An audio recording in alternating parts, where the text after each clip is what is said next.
Welcome to the Purple Jaguar. And we are back. It is Friday, TGI Friday. I have not been more excited to get into some playoff football than I have been this entire week. That first wild card round of the playoffs was exciting. I'm going to be watching all 4 games. I've already blocked out my schedule. The meal prepping is done. We're going to get into this weekend. But first, let's start off with some topics.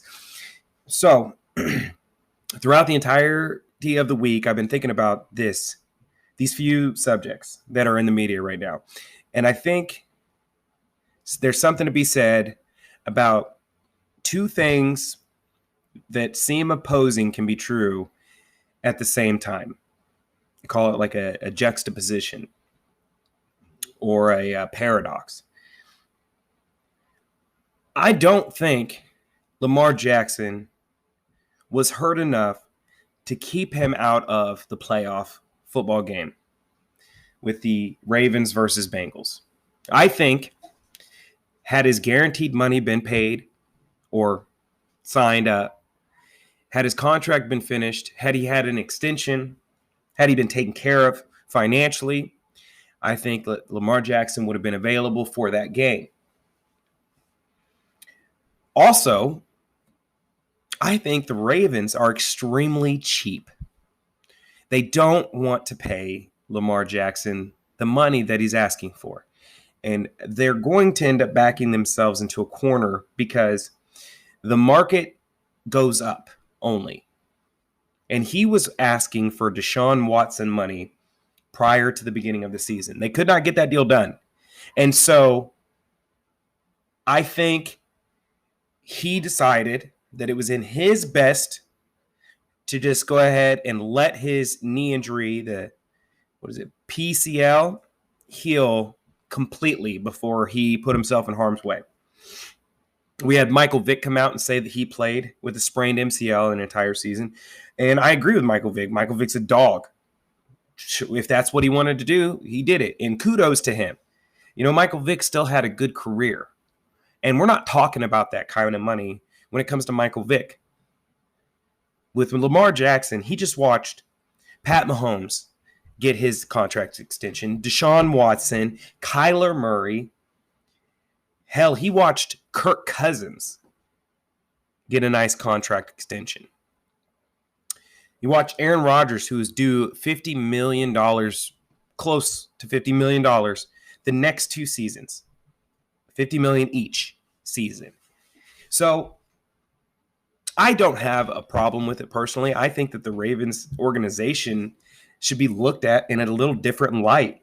They won 1 Super Bowl in recent memory with Joe Flacco, and Joe Flacco got hot at the right time. Other than that, have they had a memorable quarterback ever? And you're not going to go find another Lamar Jackson. He's an MVP winner. He's gotten them to the playoffs almost every season. And their division is slowly getting better. You got the Bengals. They're going to be here for a while. Joe Burrow said his window is open his entire career. One of the all-time quotes. You got the Steelers. They never seem to go away. Mike Tomlin has been coaching his butt off for over a decade with the Steelers. You got... What's the other team? Hold on. I'm having a brain fog. Excuse me. Steelers, Bengals, Ravens. What is going on with my mind? Steelers, Bengals, Ravens. I'm going to get this in a second. Hold on. Steelers, Bengals, Ravens, and come on. Looking it up right now. Oh my gosh, the Browns. That's why I didn't know who it was. The Browns. Well, the Browns have Deshaun Watson. Deshaun Watson's not the Deshaun Watson. They overpaid for him. I think the Browns are going to be mediocre for a while, but that's hilarious that I could not remember the Browns. But they should have paid Lamar Jackson. That was a winnable playoff game. They lost on a 14-point play that completely lost them the game. The Bengals couldn't move the ball. They had the ball on the 4-yard line. I think there was terrible coaching calls John Harbaugh is almost above reproach. But when you don't run the ball more than one time with your running back and you're at the 4, I don't know. I just think the Ravens need to get this deal done. They need to make Lamar happy. And if he gives you 5 good seasons, he gives you 5 good seasons. There's teams out there overpaying for all types of positions. Cornerbacks getting overpaid, wide receivers getting overpaid, quarterbacks getting overpaid. It's time to just go ahead and pay Lamar Jackson. And the fact that you didn't get that deal done, that the talks soured, it's kind of what you get, honestly. You should have paid him his money. So that's my thought process on that. Also, Tom Brady does not want to get hit anymore. Watching the Buccaneers game, the Cowboys and Buccaneers game, when Tom Brady, he was throwing that, first of all, let me break this down because several people have looked at this play and it just blows my mind because it's a screen. It was a screen that broke down. Now, I don't know, it might have been a tight end screen, but it was a screen play. That's why the line got back there. The defensive line got back there so fast. Tom Brady was trying to throw the ball away, also trying to turn his body to get ready to absorb a hit at the same time. That's why it fluttered short, and that's why it was picked off. The play in the red zone where Tom Brady threw the interception, he was trying to throw the ball away, also was reacting to the impending hit at the same time. He is scared to get hit. He does not want to keep putting his body through it anymore. He's not the same guy. It's sad to see. We're going to have to watch LeBron James go through this too. Now, LeBron James, however, plays in a relatively safer sport with less, detrimental contact. So he might take a few more years to start withering away, but it happens. You get old. Your body starts to ache without anything happening, and the last thing you want is to be absorbing blows, especially for a team that you no longer really believe in. So that was a screenplay. He was trying to throw the ball away, and he was getting ready to absorb the hit, and so he didn't get enough under it. Those were a couple things that were just bothering me that were circling around the media this week. That's what happened. That's what's going on. That's my opinion. I think 2 things can be the same. Lamar Jackson can absolutely be ready to play and can absolutely deserve a new contract, and that's why he didn't play. I think John Harbaugh should have defended his quarterback. He didn't defend his quarterback. He also didn't call a running play on the 4-yard line except for once to a running back, and J.K. Dobbins went on social media and said something about that. I think that culture is taking a hit right now because there's people being divided by what's going on with Lamar Jackson. Pay your quarterback. There's not very many in the league. Some of the best analysts are saying that the top 5, 6, maybe even 7 quarterbacks are all in the AFC right now. You could lose Lamar Jackson. You should probably pay him. Now, let's get to this weekend. Let's talk about these games coming up. And as always, I'm going to stick with my picks that I made earlier in the week, but I am going to give you the scores and what I think the scores will be. Now, these scores do consider the line in Vegas. They also consider the over-under in points. But I think mostly they are considering what I've watched throughout the season, what I've seen from the teams that are playing these games. So we'll start with the Chiefs and Jags. I think the score is going to be 38 Chiefs to 24 Jags. I don't think this game is going to be close. I don't think it's going to start close, and I don't think it's going to finish close. I do see the Jags starting to score more points toward the middle of the third, fourth quarter after the Chiefs have completely blown this game open. The Jags like to start off slow. The Chiefs can get off to a hot start quickly. I mean, in the first matchup, they were up 20-0 at halftime and had turned the ball over twice already. So I do believe that the Chiefs are going to put the Jags away early. The Jags are going to score some late points to make it somewhat respectable, but overall, I just think the Chiefs are going to win in a blowout. They're ready for this game. The Chiefs historically will come off of a bye more prepared for their opponent than less prepared. They keep it locked in.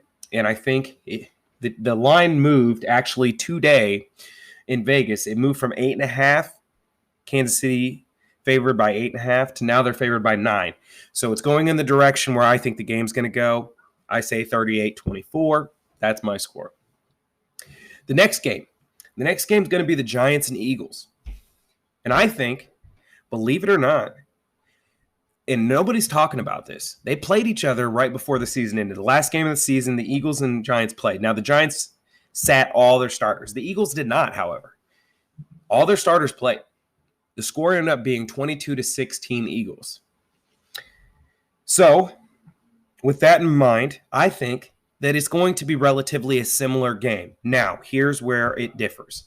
I think it's going to be more so Eagles 31. I'll take the Eagles 31, and I'll take the Giants 24. And I'm going to bump up the points a little bit due to the fact that we have the starters for the Giants playing. The Eagles are coming off of some rest. Jalen Hurts has had more time to get that shoulder together. The line currently is 7.5 for Philly. So minus 7.5 for Philly. So at 31-24, I'm still taking Giants. If you're betting that game and you're getting 7.5 points as a Giant for the Giants, I would bet Giants. And the reason I say that is because the Giants have the ability to run the ball. They can eat some clock. Daniel Jones can rush for a few third and mediums and keep a drive going.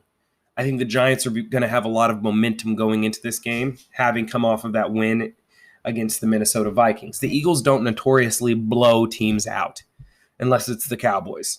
The first game anyways. But normally they play a pretty solid, sound game, and unless Daniel Jones is going to give them 3 turnovers, I like the Giants in the points. So that's who I'm picking. I'm picking the Eagles to win, the score to be 31-24, but I would take the Giants with the points. The next game is the Bengals and the Bills.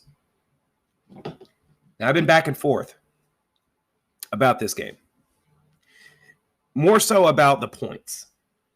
I think 5.5 is a lot of points between these two teams. I think had the whole DeMar Hamlin thing not happen, I think the Bengals were going to win that game. Just from the eye test of watching the first half of the first quarter, I think the Bengals were going to win that game. But the Bengals now have 3 starting offensive linemen that are hurt. And I do not think any of them are going to be available for this game. That is a mountainous thing to overcome. This eliminates their deep threat in the passing. This is going to have an effect on the run game. And the Buffalo Bills have a top 5 defense. They always fly under the radar somehow, but they always have a top 5-10 defense. Their coach is a defensive coach. I think this game's going to be a little bit lower scoring, though, than most. I'm going to take the Bills to win this game 28-24. I think the Bengals have enough magic to keep it close. Joe Burrow can be mobile if asked to be, and I don't think he's getting blown out by any means. Let's do this. We're going to do this live because this is how my mind works. I said 24-28. I think I'm going to do 17-28, actually. I think the Bills are going to cover. I think 17-28 because what that allows for is Joe Burrow to somehow get 2 touchdowns and a field goal, keep the game relatively close, but never really in question. And I think that's kind of what you're looking at. When you have 3 starting offensive linemen out, you're asking a lot of guys that don't play very many snaps. I mean, the last time I seen this was when the Chiefs played the Buccaneers in the Super Bowl, and Patrick Mahomes, they had a funny stat where he ran, I think they said he ran for over like 300 yards in the backfield trying to avoid the rush. It's chaotic. It's hard to get any kind of rhythm, and you're eliminating half of the playbook when you're missing 3 of your 5 starting offensive linemen. So I like the Bills to win and actually cover at 28-17. Now, the last game, This game has been very interesting, especially in the betting world this week. I would have expected maybe more points for San Francisco. And the reason I say this is because not only did San Francisco's game end on Saturday and the Cowboys game didn't end until late Monday night, they probably didn't get back home until 2, 3 in the morning, which gives the 49ers 2 days extra of preparation. But one thing that's to note is that 49ers can prep as much as they'd like to. They didn't know who they were prepping for until the Cowboys game was over. So I don't know if it's as much of an advantage as we think. Maybe just on the rest side. I would give the rest side a little bit more of the advantage. But as far as the preparation, they didn't know if they're prepping for Tampa Bay or the Cowboys, probably until about halftime of that game. So I don't think that's going to play as much of a part in it. What I think will play the most part in that game, the 49ers are extremely physical. Extremely physical. They have arguably the best run game in the entire NFL. They have Elijah Mitchell, Christian McCaffrey, Deebo Samuel. They can all run the ball. I wouldn't want to go head up with George Kittle either if he has the ball in his hands. The Cowboys have been a finesse team, I would say, the entire year. They try to start Ezekiel Elliott, and they give him his handoffs. He gets roughly 8 to 12 carries a game, and he's getting 2 to 3 yards a carry. And I don't see him breaking a lot of tackles like he used to. But when you get Pollard the ball, he can break one for 25 at any time. Speed, quick decision, explosiveness, finesse. Micah Parsons, finesse. He's going to get to the quarterback. He's one of the fastest D linemen in the league. But the 49ers are brutes. The teams that come off of playing the 49ers lose most of the time lose their next game, because the 49ers just pound you into dust throughout the entire game. One thing to note is Dak Prescott cannot get off to a slow start. If he goes 2, 3 and outs like he did against Tampa Bay last Monday, if he goes 2, 3 and outs, he could find himself down 14-0 in 2, 3 and outs. And in the second quarter already, because the 49ers can also play keep away with their run game. They can hit you deep too. And normally, Brock Purdy's not asked to make a stupendous throw. He's asked to hit somebody crossing the middle. That's what he's asked to do. So they did move the line. It was 3.5. San Francisco minus 3.5. Now it is San Francisco minus 4. I think they're locking in because of the bets that are coming in throughout the week. I like the 49ers to win. I think the 49ers are going to win 35, and the Cowboys are going to get 27. Now, don't ask me how they're going to get 27 because I don't know if their kicker can actually kick a field goal, but I like 35-27. I like the 49ers to cover. I just think they are just too physical. They'll wear the Cowboys down, and if the Cowboys have a slow start like they did, they're going to find themselves down 14 points and in the second quarter. And then all the 49ers have to do is just continue to score like they will at will, because I don't think Micah Parsons is going to be able to impact the game as much as he'd like to. Now, with all of my picks, I could be completely wrong. And when I watch the games, I look at, oh, wow, where was I wrong at? Where was I right? What did I kind of get right? What did I kind of get wrong? And this one's the one, and I'm out of all due respect to Cowboys fans, I kind of am pulling for you. Like, deep down, I kind of wouldn't mind seeing the Cowboys win this game. Honestly, Brock Purdy could just blow up and be exposed. Micah Parsons could get to him a few times, get him rattled, You guys could be just dogs when it comes to the run and stop the run. I'd be excited to see that. Don't get me wrong. These are not by any means my favorite picks. I don't pick my favorite team. The only game that I care really about as far as team-wise is the Chiefs. And we have arguably the worst team left in the playoffs that we're playing. So these aren't picks based off of who I'd like to see win. They're more so picked off of what I've seen throughout the entire year and what I think. So, again, take these picks with a grain of salt. Also, some key players to look for if you do play the fantasy football thing. I would look at Kadarius Toney with the Chiefs. I think he's been undervalued. I think you can pretty much dial him in for a touchdown. I would look at, if you want to get some value on a quarterback, Daniel Jones has been pretty awesome as far as getting value for a cheap quarterback in FanDuel and DraftKings. So keep an eye out for Daniel Jones. I would hesitate to play Jalen Hurts. He's normally pricey, and I don't know what he's going to be looking like with that shoulder. As far as wide receivers, Deebo Samuel.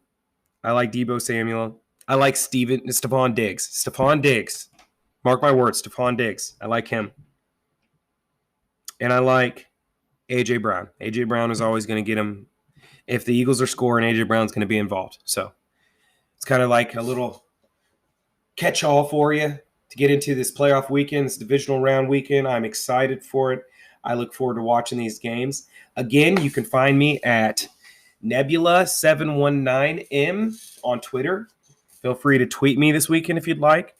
You can find me on YouTube at Nebula Media, Nebula spelled with 2 L's. Give me a shout. I'm hoping to put this video up on YouTube. If this is on YouTube, if you listened on YouTube, please check me out on Spotify and Apple Podcasts. You can also get my vocals, my audio there. I prefer you get it there. So, thank you for listening. Have a blessed weekend, and go Chiefs.